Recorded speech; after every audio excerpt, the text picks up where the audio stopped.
Hello, everyone. I'm Mr. E. And I'm Milton Mortimer, the Authenticator. And I'm sorry about the confusing intro for last week's. Long story short, we had been planning to do something completely different, and we forgot. And Yeah, that's on there me. there My there bad. was a miscommunication on our part. So that was the reason for the confusing non sequitur intro. Which I will be reusing in a few weeks when we finally get to the thing that we were originally going to cover, but we forgot, so we started on another branch of thinking. Anyway, moving on. Conservatism today. Yeah, I I consider myself a pretty conservative person. Like, I believe in uh you know traditional values. I believe in traditional society. Like, as I mentioned multiple times before, I would never like demand that everybody else live the way I do. But I do believe that these are things that are good and that work. Uh, but I do have some problems with a lot of conservatives out there. One thing is that they are very, very slow to adapt to new things, even if those things would be good or beneficial for them. Well, in some sense, that's a it does what it says on the tin sort of problem. Conservatives conserve. They're not really interested in adding new shit to the pile of things what need conserving unless it's been battle tested already. I know, but And here's the and thing, though. Like, yeah. there are some things that have existed for a very long time, like decades, that they will still have an issue with. Like Matt Walsh's absolutely idiotic take on anime. And Gavin McGinnis's take on video games, comic books, and basically everything but building a table, apparently. um, You know, at like least there at are least for men, anyway. Yeah. there are a lot of anime, including some of the most popular ones that promote like self improvement, sticking up for your friends, standing up for justice, real justice, not social justice. And I And mean, there is also something to be said for the fact that a lot of Japanese people are absolutely obsessed with like the Christian mythos or like Judeo-Christian like imagery and mysticism and shit. Like the whole apple thing in Death Note is specifically a reference to the whole, you know, forbidden fruit, tree of knowledge of good and evil type stuff. yeah, and a lot of it isn't just like cartoons. A lot of it, like Death Note, is very cerebral, very intelligent. You have to be able to think to really understand and appreciate it. And the thing is, like, it's just it's just a medium that has existed for, like I said, decades. But for some reason, they still have a problem with it because I guess maybe the aesthetics or something that they Well, don't look, like. well, But it's here's the the thing: it, even though then, like, there are some similarities in anime aesthetics, but also each like artist will have their own art style. it's the ethos, I think, more than anything. The idea that, and just for the record, just for all of the audience, all the people who might view this, as anyone who's been a long time viewer of this podcast will know, I am definitely not on the conservative side. I used to be. I used to be a really big fan of Glenn Beck, and I for a while in my teenage years I went full like Randian objectivist. Um, Libertarian, and then I went to college, and I wound up being more of a left-leaning libertarian of the Bernie Sanders 2016 sort of mold. Um, but I'm going to criticize conservatism from a sympathetic point of view because, as you might have guessed, I have quite a lot of friends who are more conservative than myself, and unlike certain demographics of this country, I don't consider them either dumb and or evil and or some combination of both, which is another part of the problem. But on to the point I was going to make about the whole ethos thing. Um, there is a strain within, particularly like evangelical, like traditionalist family values conservatism that that seems to be opposed to the very notion of life getting easier or people prioritizing like fun or pleasure or self-interest in any way whatsoever. It's not just suffering is a necessary evil, but for some people within the Matt Walshes and the Gavin McGinnises and so forth, it does transcend to the point of suffering is a virtue in and of itself, and anyone who tries to mitigate suffering is a corruptive influence on our perfect leave it to beaver utopia. Um, and I did wanna mention that because as people will also know, I come from a very philosophical background. That was my major in college.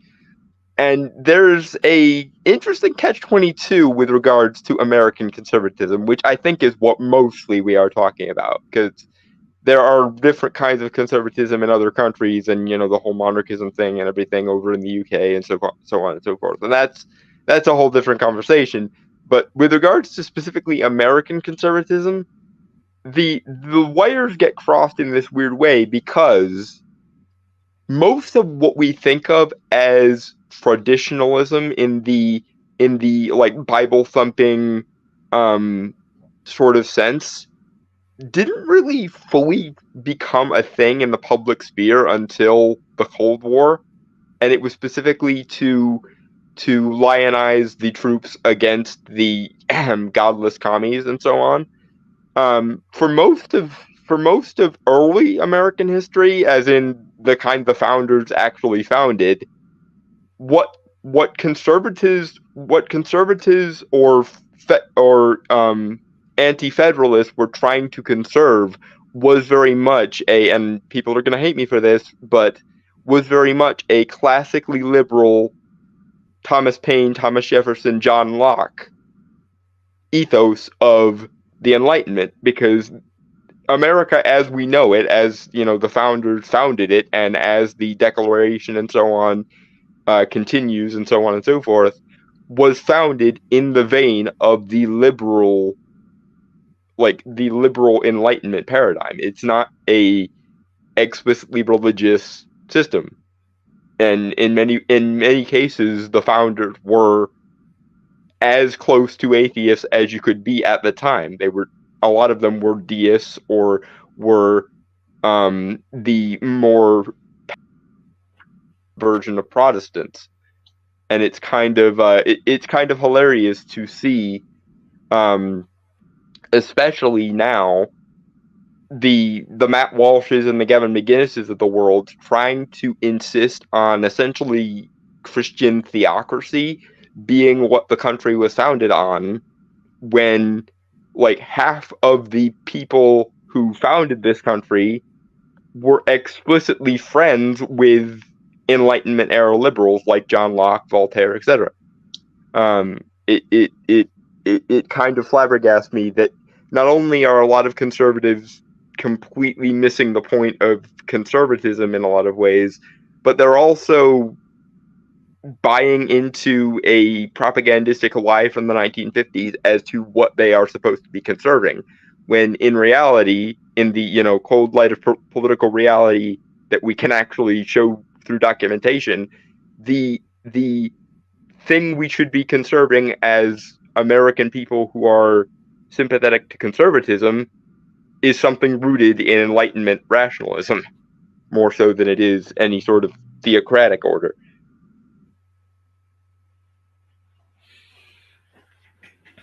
Yeah, they do seem to have a rose tinted view of the past, and like I said, there are things that in the past that I like and that are good. I think we should bring back because they work. Like these are things that we now know are important parts of maintaining a functioning society. Because as you see, we've gotten rid of a lot of those things, and now And things seem to be oof, crumbling around us.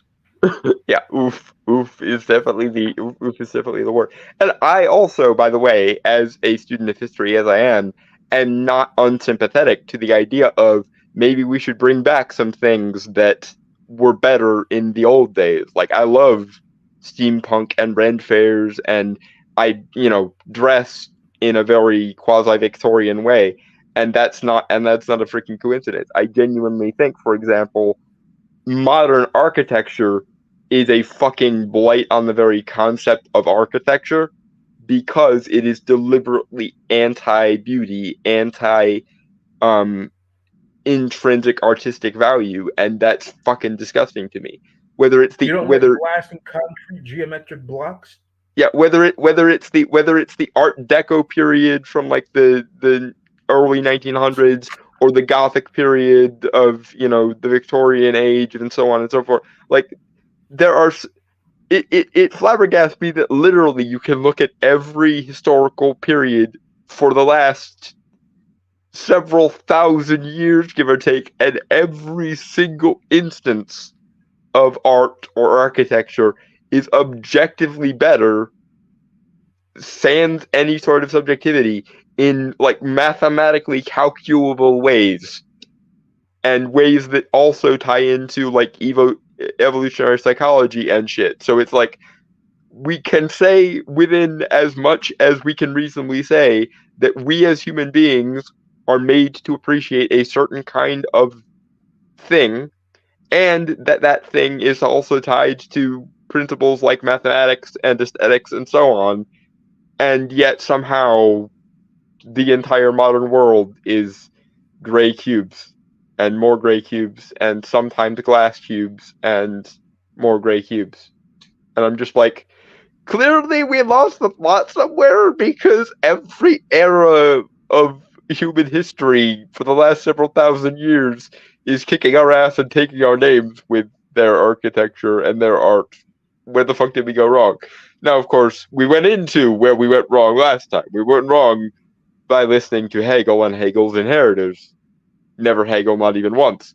And in a similar vein, I think American conservatives go wrong by essentially fetishizing specifically the 1950s, because as I say, prior to around in 1900, there really wasn't this overt public push for like strictly evangelical versions of Christianity. Obviously, you still had them because you still had, you know, the Pentecostals and the public preachers and the St. Coil system, but it really didn't come into the public sphere until you had people like Sylvester Graham and John Harvey Kellogg literally bringing fundamentalist Christianity into sanitariums. And as we've already went over in the circumcision episode, it must be said that Sylvester Graham and John Harvey Kellogg were the very definition of religiously fundamentalist wackadoos. And then during the Cold War, the government kind of latched onto that ethos to help motivate the war effort against the Soviet Union because, well, what differentiates us from the godless commies? Well, we'll stick in God we trust on the money. We'll enforce under God into the pledge, which, by the way, those things didn't happen until the end of World War II and the beginning of the Cold War. So there is that as well. Like, it is literally so much of my problem with American conservatism as it currently exists is, apart from it being moralistic and authoritarian, which, as everyone who knows me knows, I loathe with every fiber of my being. But apart from that, even then, it's also fundamentally ahistorical and illiterate of our actual history, and that pisses me off possibly even more than the moralistic authoritarianism thing. Like, not only are you trying to conserve something that's fundamentally authoritarian and moralistic, but you're also doing so in defiance of our entire history as a civilization. Yes. That May baffles me. I interject for a second? One of my main problems with conservatism is that they pick fights where they don't need to, and then they don't fight when they do need to. Yeah, I think it was Styx Hexenhammer who said that no matter what, Republicans will always find a way to snatch defeat from the jaws of victory. And yeah, at least as for long as either of us have been alive, I think that's been true, because they could have just left abortion, for example, as a states' rights issue, which was the whole goddamn argument they used to make the point in the first place, the correct argument, by the way.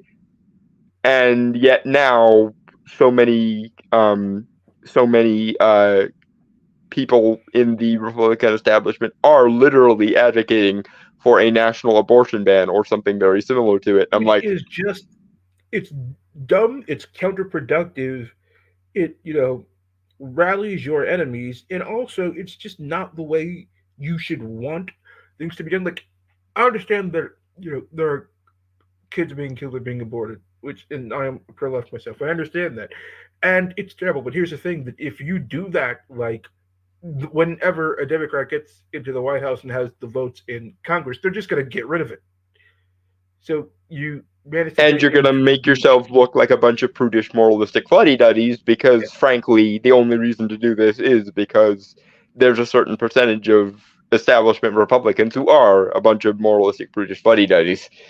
see what I would advocate for is you know if if you can if you can ban it in certain states, like if you have like the vote and the people have the will to do it, then do it because that's the Yeah, people's will. But if if the you want, populace but actually agrees to it, that's one thing. If you're moralistically enforcing it from on high, then you're no better than the people that you claim to be fighting against.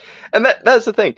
I think on the well, I would I ground. wouldn't I wasn't quite Sorry, sorry. Go ahead. finished. But if you truly want like abortion gone in America, the only way it could ever properly be done is with going literally state by state and convincing the populaces of that state to themselves, you know, have it banned in where they live. Like it literally needs to be done state by state because at that point there will literally be no will to have an abortion in America. And that's the thing, and it kind of relates a little bit to the whole the anime slash video game slash comics thing we were just discussing. The one benefit that the social justice left has against the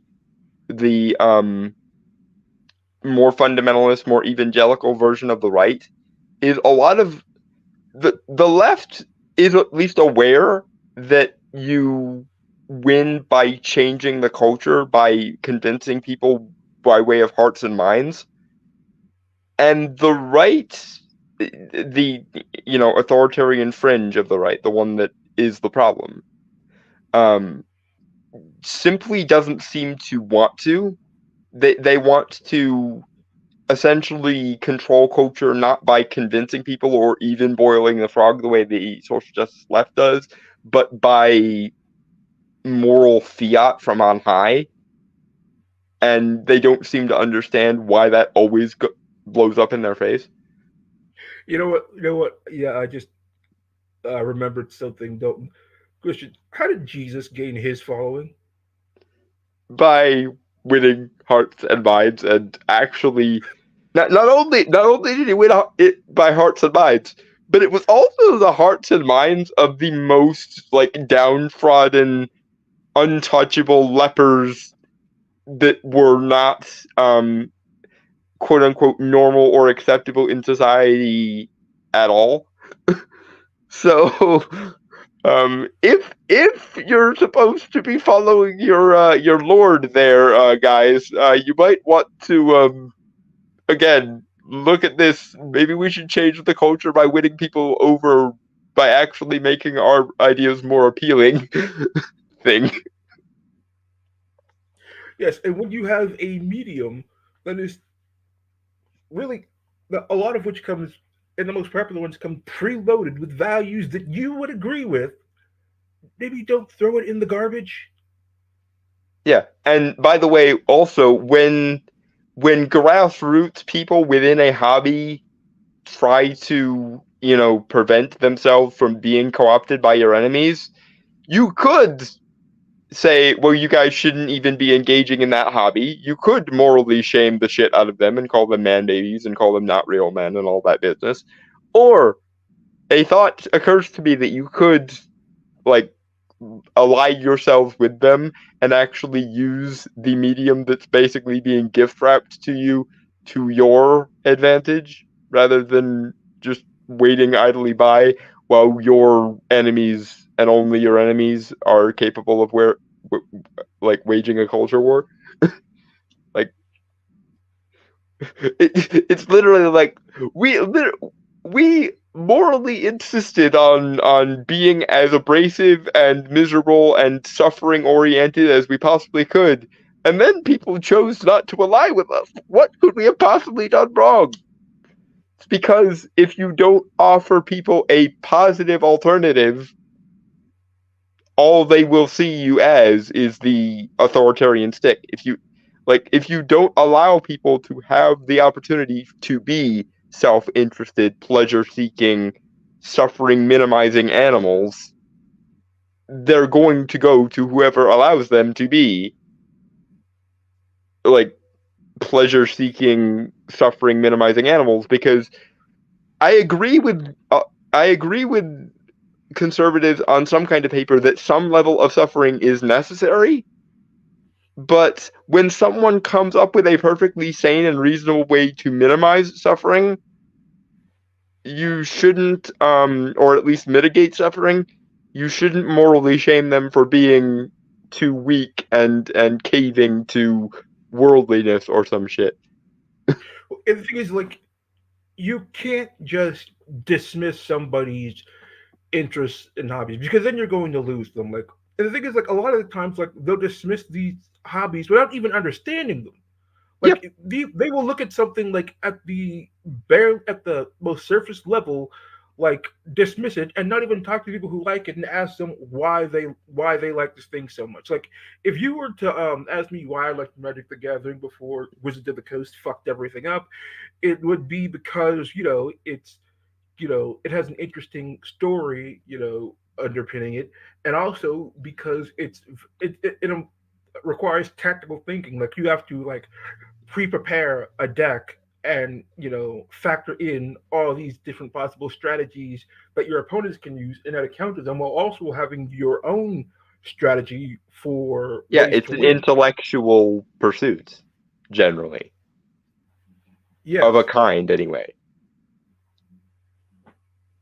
it, and if they would understand, like, things like that about why people like that, or say, like, why people like Warhammer 40,000, instead of just saying, "Oh, these people are playing with tiny plastic models," maybe understand that no, whenever you play the actual game, there is actually strategy and tactics, and you know, Warfare and honor and masculinity and blah blah blah. Like all the like it's like instead of instead of instead of realizing that culture is, for better or worse, something that you could at least be in favor of, you're just like, no, you guys are all weak, pathetic man babies because you engage in fun essentially.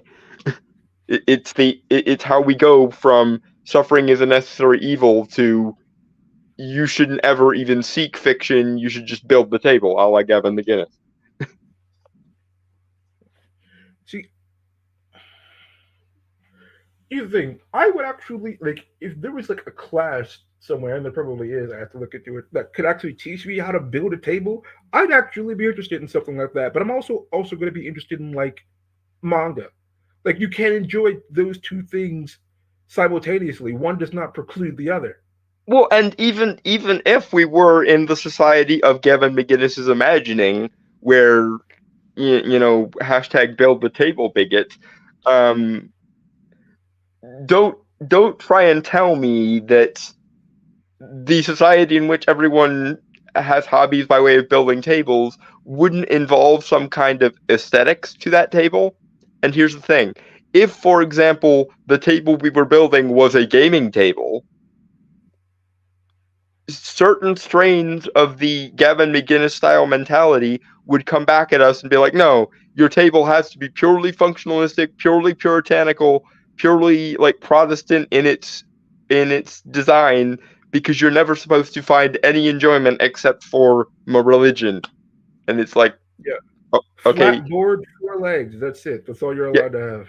Yeah, you are forbidden from deriving any joy from the things except for this one thing that we've decided is okay.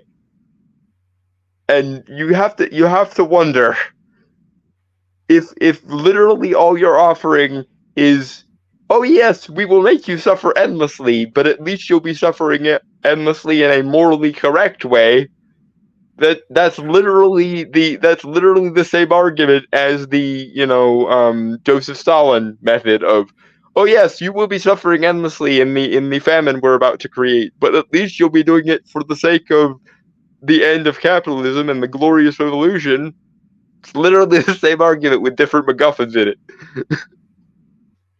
Here's the thing, like even like back in those actual times, men who did see, real struggle and real conflict, like Tolkien and Lewis, they wrote some of the most epic fantasy stories ever. And as we know at the time, the religious fundamentalist fuddy-duddies of their time uh, absolutely hated the fact that they did that, because there was a time actually in the 19th century where novels were considered the height of decadence, and one of the ways you could shame a woman in like the public high society sphere was, oh, Miss Lewis is a horribly decadent whore because she reads novels and blah, and let alone the way they viewed people who wrote novels for a living, like Oscar Wilde or Emily Dickinson or I forget her first name, but Radcliffe, etc. Like there was a time where like novels and novellas were considered the height of decadence, and it was taking focus away from the glory of the church and the glory of Jesus and the glory of blah blah blah. Yeah, this has happened before several dozen times, and it only seems to get better when the new form of entertainment has been around for long enough and is ubiquitous enough to be the norm. And even then, you'll get people like Gavin McGinnis going, "I consider indulging in reading fictional novels a vice still." So, meh. Like not to like to go from like novels to video games, like one of the most wholesome like video game franchises I could imagine is uh The Legend of Zelda, again, like manga, made in Japan, where it's literally a knight on a quest to defeat the Dark Lord and save the princess. And one of the most common factors in Legend of Zelda is that Link, he may get like, like a sword, like the Master Sword, the Sword of Evil's Bane, but really his main tool is his wits and his courage. That's what he gets. He gets the Triforce of courage. Yeah, And the evil guy, Ganondorf, he gets power. Like yeah. he The gets tri the power, he gets Triforce of domination. Power, He gets Triforce of power. He gets dark magic, domination, and to stand up to this guy Ganondorf with all of his power, Link, yes, he has the Master Sword, but even if he had that, without his courage, he would never be able to win.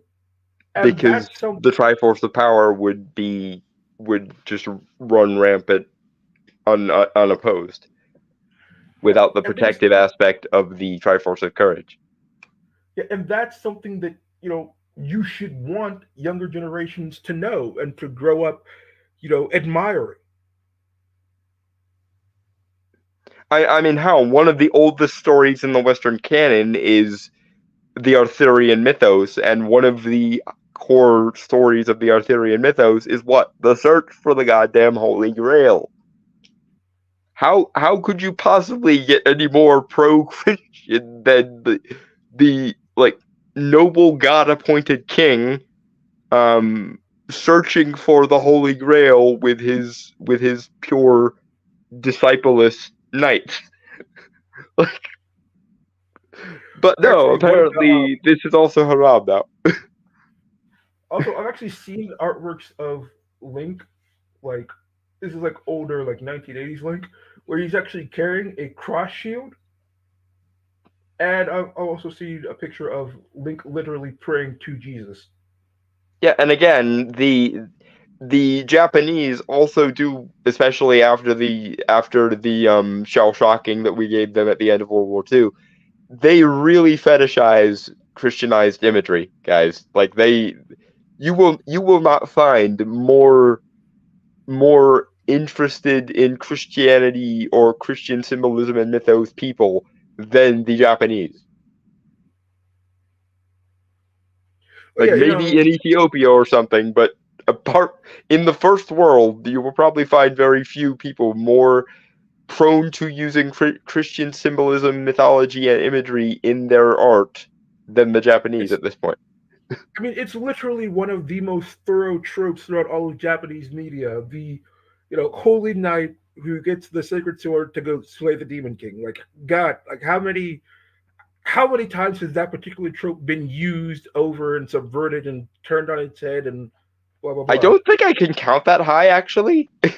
I would have to know literally every anime released since the end of the Second World War, and I don't. So there's that, I mean, or at least I mean, every shonen anime within that. I mean, one of the most popular franchises in Japan, Dragon Quest, is literally that over and over again for Not like I not think to, 11 times.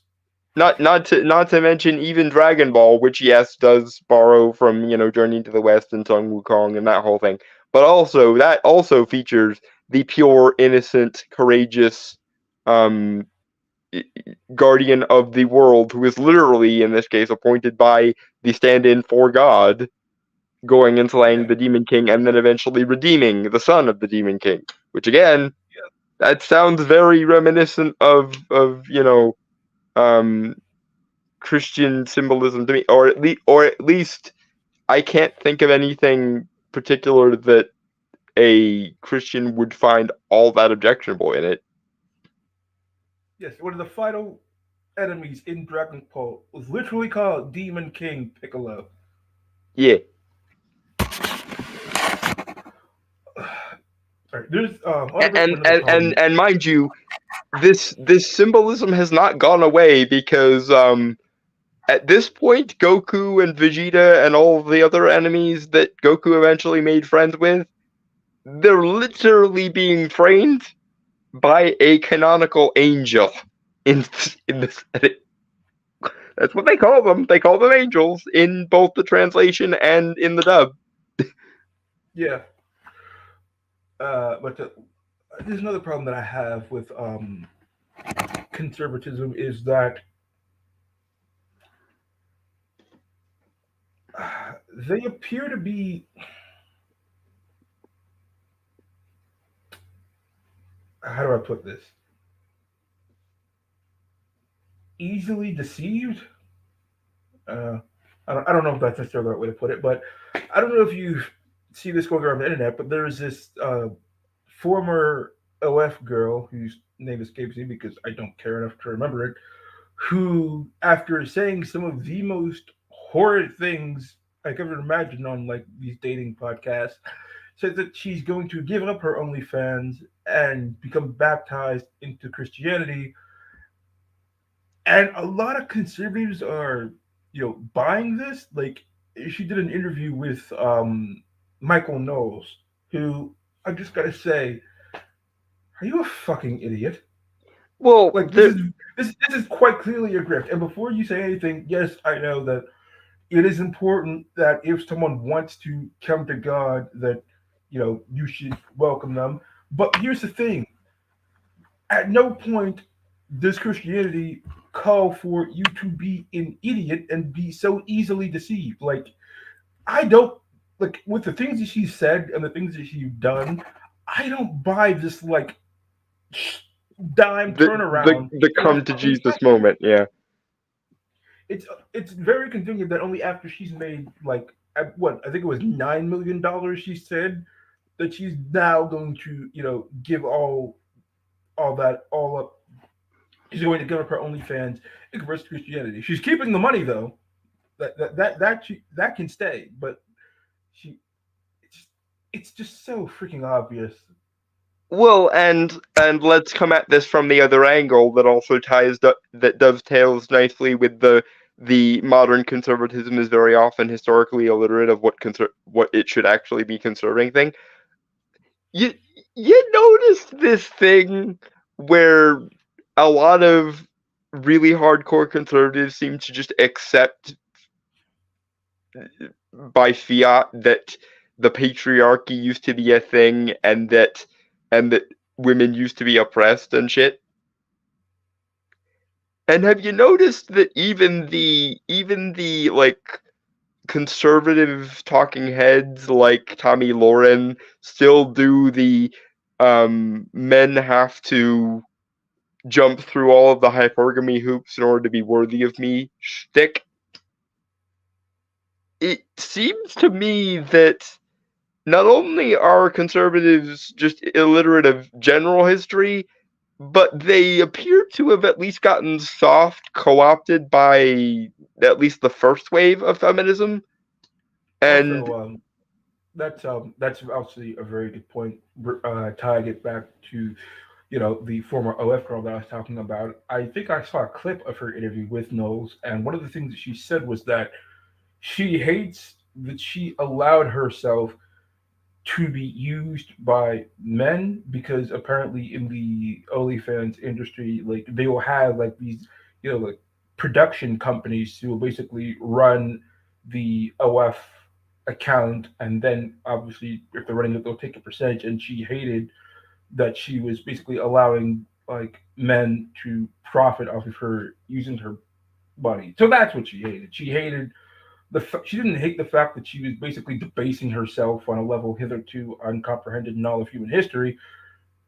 It was it's that that there she were was men who doing were it in a profiting. way that might give men some joy and or power and or Also, I do pleasure. have to say that I saw one of the dating podcasts she was on, and this woman said that she enjoyed cheating, and it wasn't necessarily the sex. It was specifically the fact that she was cheating that she enjoyed.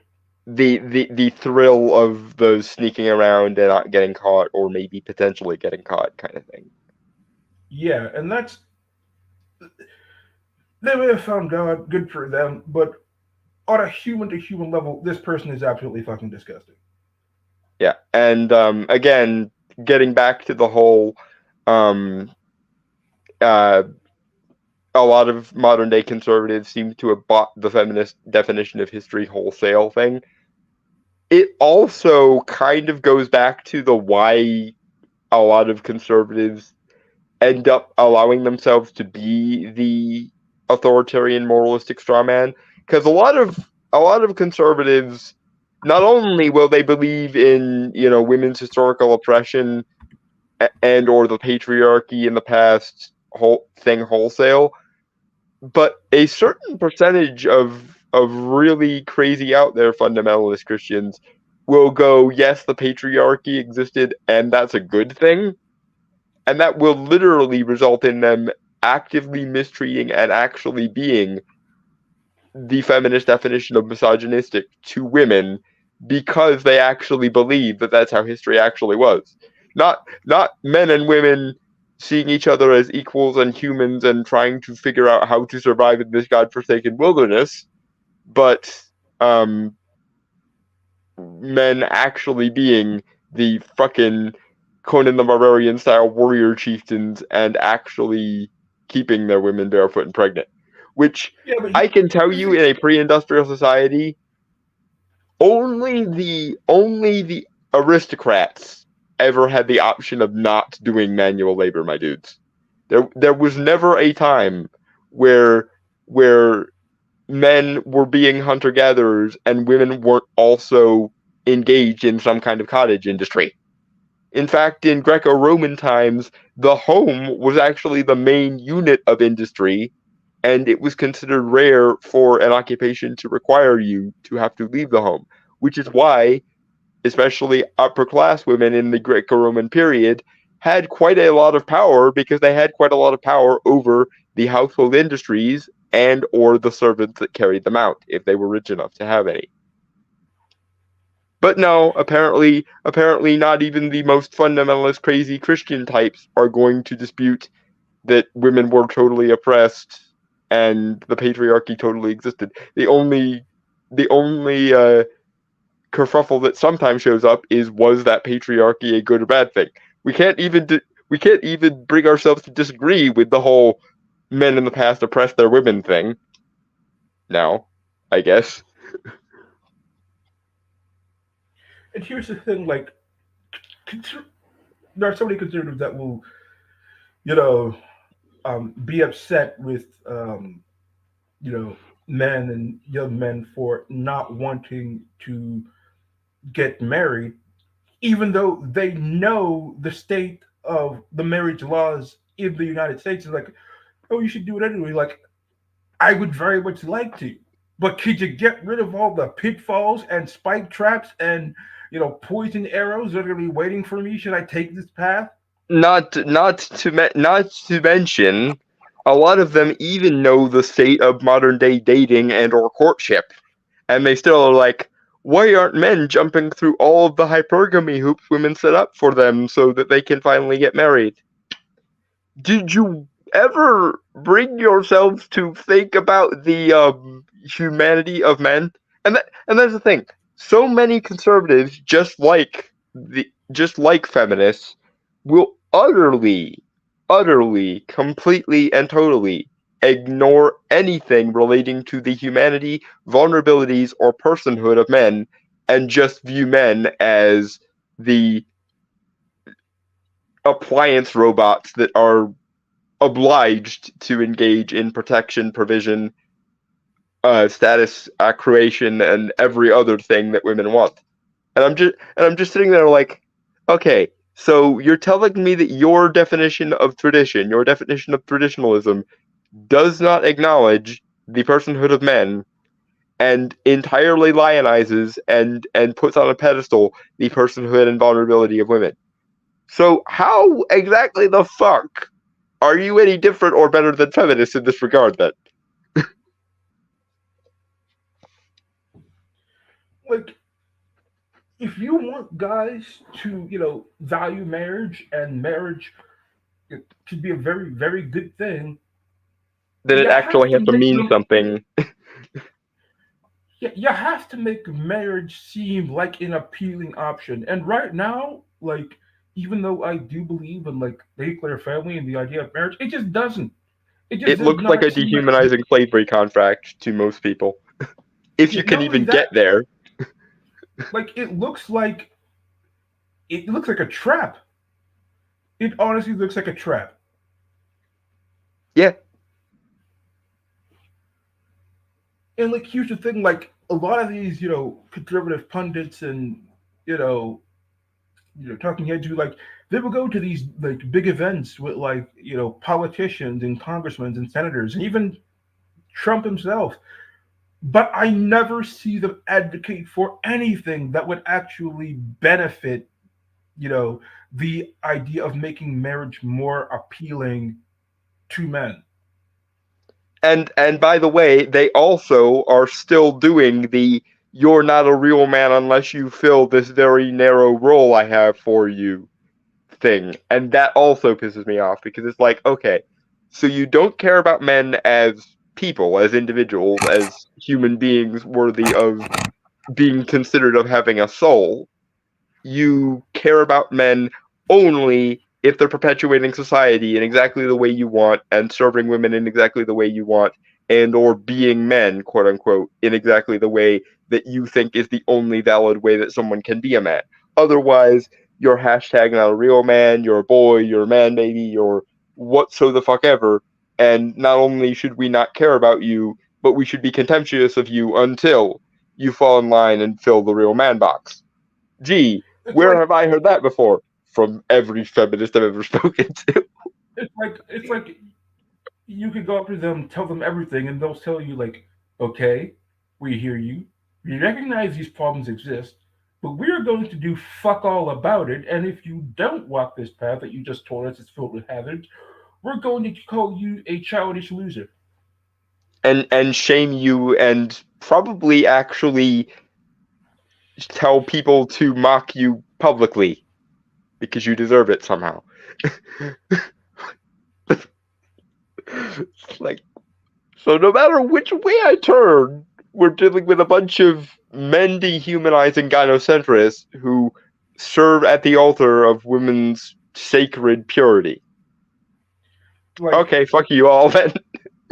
That's it's like I saw like Michael knows on the whatever podcast, and he said like, well, men should find like a good good woman with good Christian values who respects her man and wants to have a family and build a home and like respect the institution of marriage. And I'm like, motherfucker, where?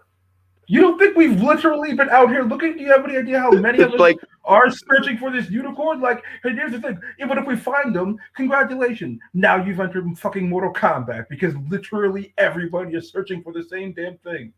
and should she at any point be displeased with your display of masculinity or not providing her enough status or not providing her enough manliness or what the fuck ever, should she be a Tommy Lauren instead of a Lacey Green, she can still go, you're not man enough for me. There is the door. I'm going to divorce you and take literally everything you have. And it's your fault for not being enough of a man by my standards. So, neener, neener.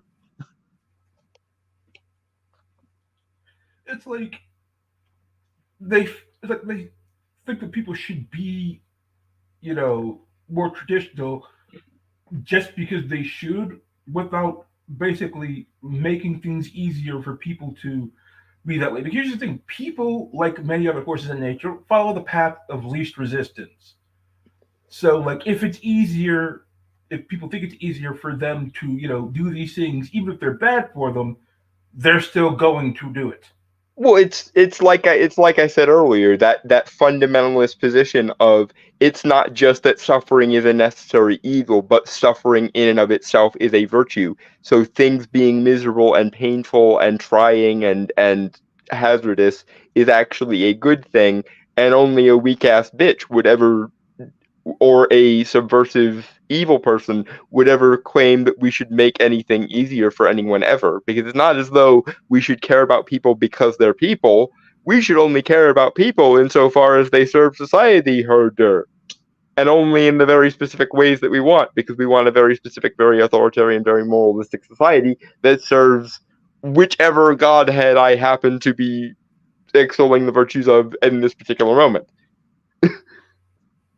It floors me. Like, when you can go from suffering is a necessary evil that we have to put up with until we can find a better way of doing it or doing things. When you go from that to suffering in and of itself is a virtue, and so we should aspire to make things more difficult so that we can have something to strive against, so that we can basically give every man on earth a baptism in fire so that he can be a quote unquote real man enough. I Like, and, hold on. and I do phrase it that way because, as we know, you don't do that shit for women. You worship the purity and virginity and femininity and fragility of women. Therefore, if women are suffering, that is the one and only time where suffering might not be an intrinsic moral good somehow. Like, it's let me see if I can get this metaphor correct. It's like being bullied into sitting in the chair while the sword of Damocles hangs above with someone who can cut the wire at any point they feel like. Yeah, yeah. And if you complain about the chair, the sword, the very notion that your life should be under this duress, then you're not a real man. So down comes the sword anyway. Like And we will convince ourselves that you morally deserved it all the while your blood it, is spurting and filling the entire goddamn room. And we will it's actually shame your dead body for getting the room messy by bleeding so much while we did it. A real man wouldn't bleed like that. A real man would have just died painlessly. well, here's the thing. Like, I don't have a problem with like teaching your sons like some hardships or some struggles so that you can teach them how to deal with them and how to overcome them because like regardless there are going to be struggles in life but like Again, suffering is a necessary evil. I have no problem with that statement. but here's the But thing it's it's another thing when you are like telling them to go hey go walk this mountain trail oh and by the way there's landmines I'm not going to tell you where. yeah, like again, it's the fundamental difference between suffering is a necessary evil that we have to put up with until we can figure out a better way to do things, versus suffering is an intrinsic moral good and only the weak or the cowardly or the stupid or the immoral would have a problem with it.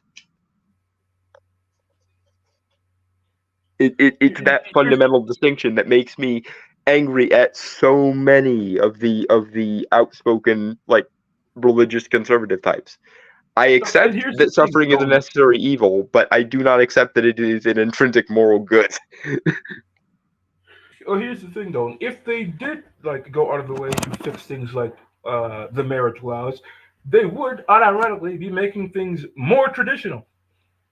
Yeah, because if you actually look at places like Iceland, who basically have legislated away as many problems as they possibly could and left people free to explore whatsoever impulses they are free to explore, they found this. They call it the gender equality paradox.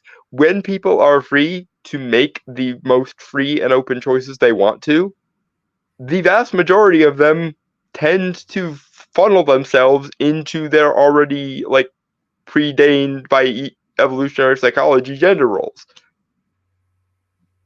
It flummoxes the Icelandic bureaucrats. But if I were a conservative, especially a traditionalist one, I would be looking at that statistic and salivating like a motherfucker.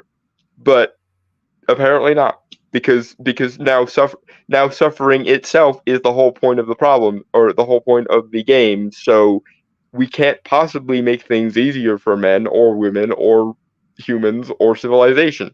We have to suffer because the baptism in fire is the only way we can be good people. Apparently,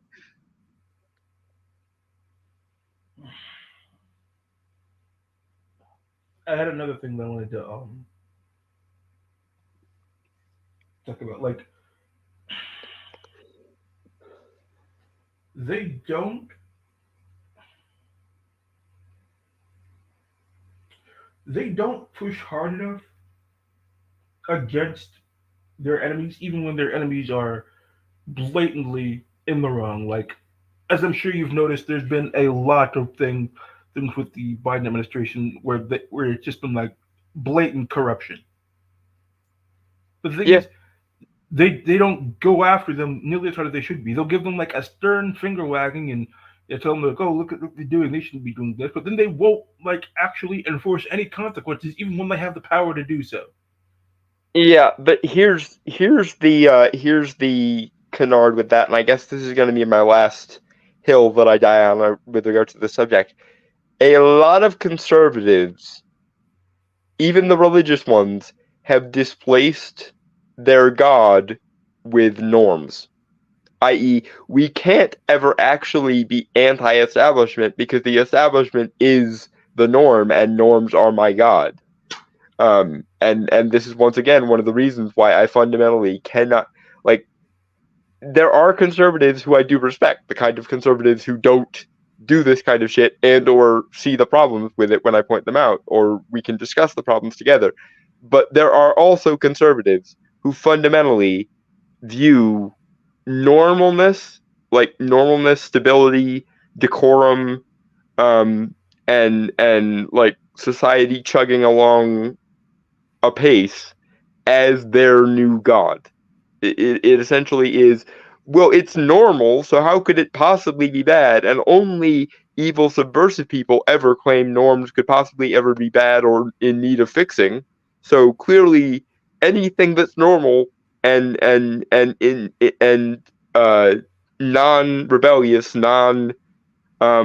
irreverent must be good, and so we have to lavish all the norms we can, especially when there are institutions around them, with the kind of reverence that we normally would be reserving for God. And I don't get this. This is why the only conservative people I can tolerate are the ones who have libertarian or populist leanings, because every other conservative, it seems, on some level, is very much in the vein of, if gynocentrism isn't my god, then just the mere fact of like decorum and norms is, and I don't Like get it. there are many things that I agree with like the conservatives on it I said before, and many of them that you know I do respect to a degree, but like sometimes I just have to wonder, are you really this fucking stupid? And unfortunately, sometimes the answer to that question is yes. It's sad but true. Like, how Like he, dare you do anything rebellious that might result in the institutions or norms or the Overton window shifting? That's something only evil subversive people do, Gur. And that's the only reason anyone would ever think to undermine norms. It couldn't possibly be that norms could be outdated or harmful, or were just a band-aid over a bad problem to begin with and probably should be replaced with something a little bit more substantive and permanent. you don't advocate for the norm, you advocate for the good, because here's the things there is no norm that came down from you know God on high, like the Ten Commandments. Like things become normalized, like no fault divorce, which is something very very bad, has now become normalized. Yeah. And even norms that were good once upon a time can still occasionally be can still occasionally have negative aspects that we should be working to alleviate and replace, maybe with something better, when we have the resources or technology or understanding to do so. Because here's the thing with norms. Norms are the cognitive heuristics of humanity made into an institution. Norms are, well, this works for now and it's good enough.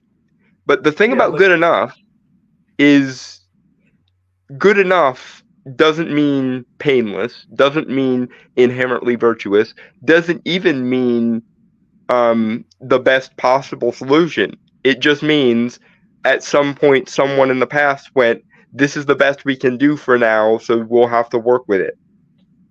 yeah, like for example, we had horses, then cars came along. Now we don't have to scoop up horse shit. Yeah. We we we we once had to we once had to, almost every man was working in some kind of mine somewhere. Now we're working on automation, so fewer men have to break their backs and shorten their lives by 20 years just to get the necessary resources to run a civilization, etc. Look, there was one thing that I wanted to bring up for Rick Roberts too on relationships and dating and conservatives. Like conservatives will say that the man should, you know, take care of his wife, pay for dates, like get a job so you can like support his family. And here's the thing, and please allow me to finish before you interject. Most men would be willing to do that. However, women years ago changed the social contract so that now they entered the workforce, and because that wages were suppressed. Like I said, they changed the social contracts. They say like, hey, now we'll both be working. We can both contribute, except that now women are saying, you know what, actually, we don't want to work and we would like a guy to pay for everything. Okay, but here's the thing, you already depressed the wages, so now most men can't afford that.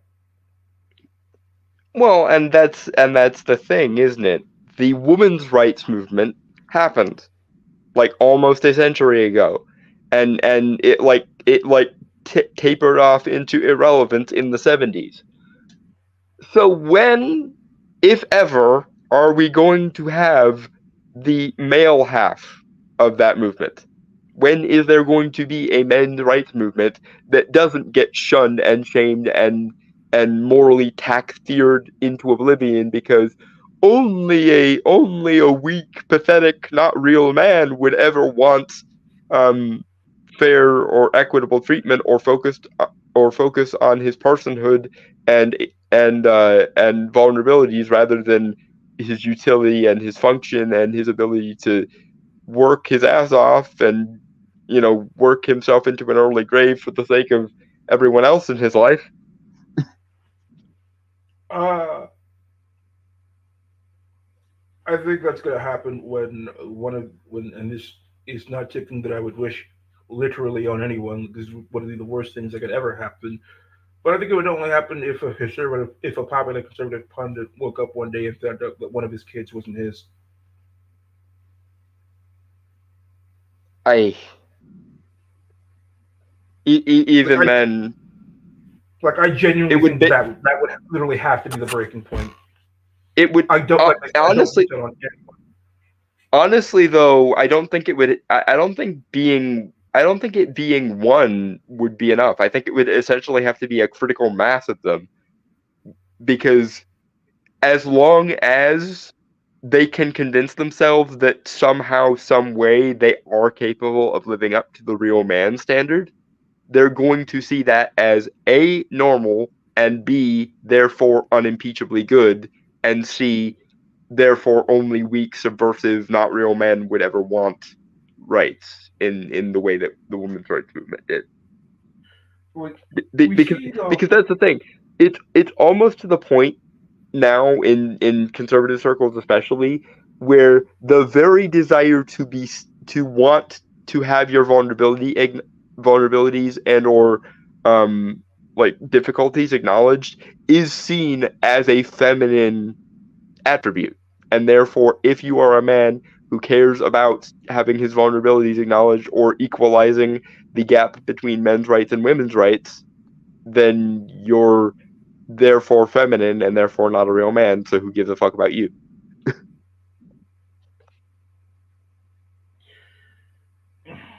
we see something's going on with uh, Stephen Crowder and his divorce from his wife, who appears to be extremely vindictive.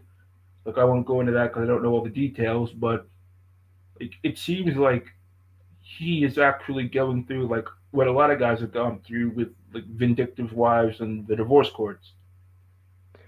I do think Johnny Depp helped this cause along considerably. His row with Amber Heard, I think, I agree. was a wake up call for a lot of people, or at least gave a excuse for the people going through it to actually explain it to people who hadn't, in a way that they could understand or had a reference point for.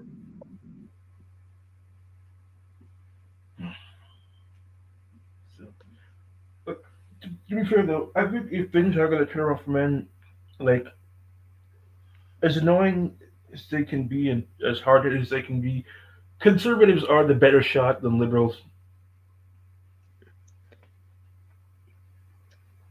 Honestly, my hope is that the few remaining classical liberals or social democrats, the people who aren't fucked in the head by Hegelian nonsense or neo-Hegelian nonsense, like myself, and the populist and libertarian grassroots part of the conservatives can join up and get rid of the pompous, moralistic, norm humping parts of both of their movements, because frankly, like, both sides have a fucking tumor growing on them, and the tumor at this point seems to be making all the decisions in both cases, and I hate it.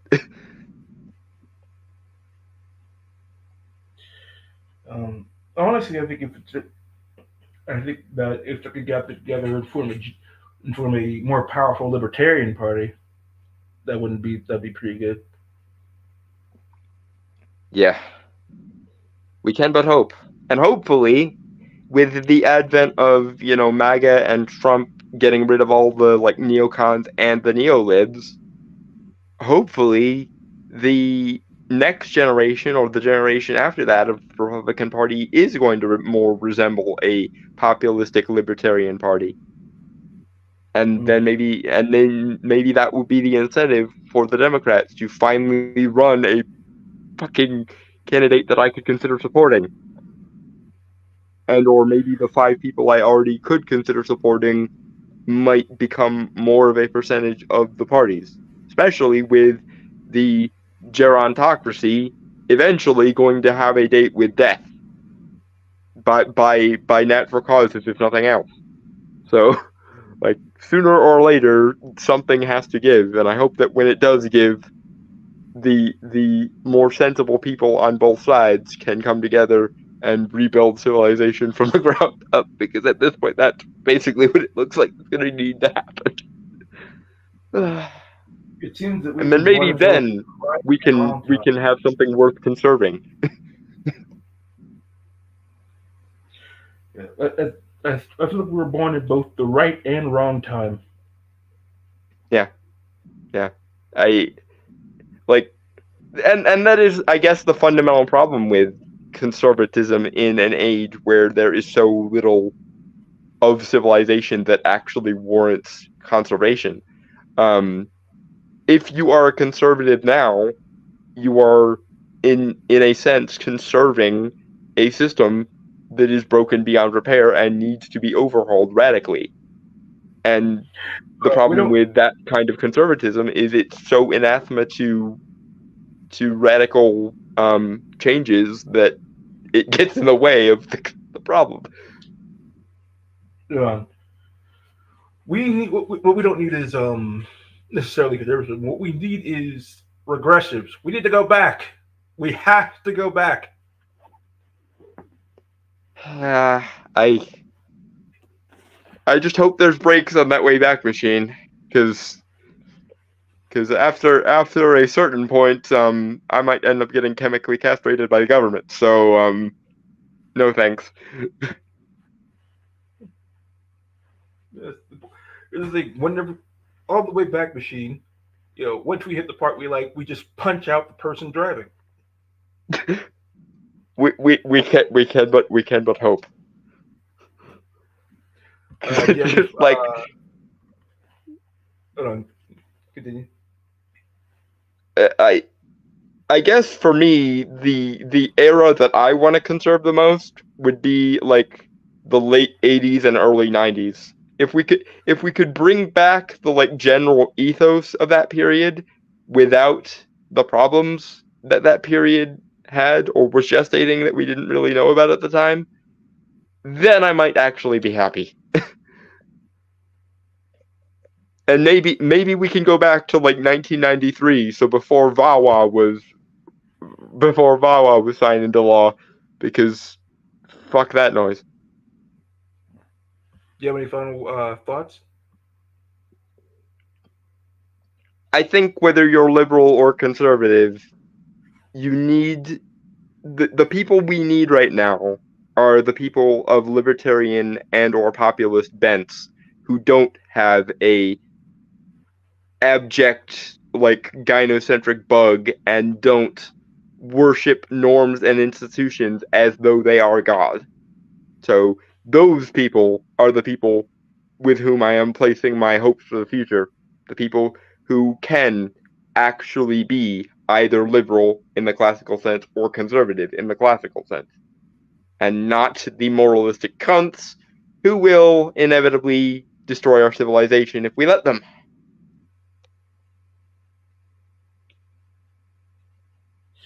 You know, one final thing I would say is that if you want people to agree with you and sign up to your values, maybe you should not put those values at the end of an Indiana Jones style death trap. And have you tried perhaps being likable as well? Likability, like you catch more flies with honey than with vinegar, as the old saying goes. Yeah. Everybody, I've been Mystery. I've been Dalton Mortimer, the Authenticator, and we have been the Duality of Men. Cheers, guys. Bye, everybody.